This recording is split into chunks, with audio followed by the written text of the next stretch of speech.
পড়তেই হবে তোর, পড়তেই হবে। না, রাত জায়গা হলেও পড়তে হবে তোর, পড়াই লাগবে তোর।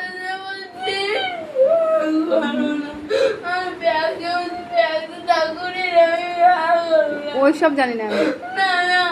তুই দুপুরবেলা ঘুমাসনি কেন সেটা আমার প্রশ্ন। আর তুই এই নকশা না করে তুই পড়।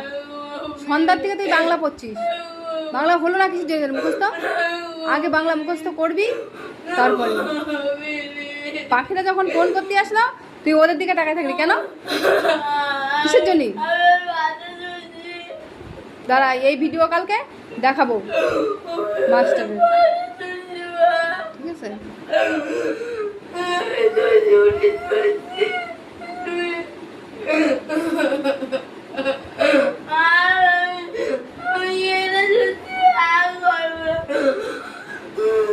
ওসব জানি বলছি না তোর, তোর পড়া মুখস্থ হবে, এই বাংলা পড়া মুখস্থ হবে, ইংলিশ পড়া মুখস্থ হবে, তারপরে তোর ছাড়। স্যারের কাছে পাঠাচ্ছি তোর, দাঁড়া।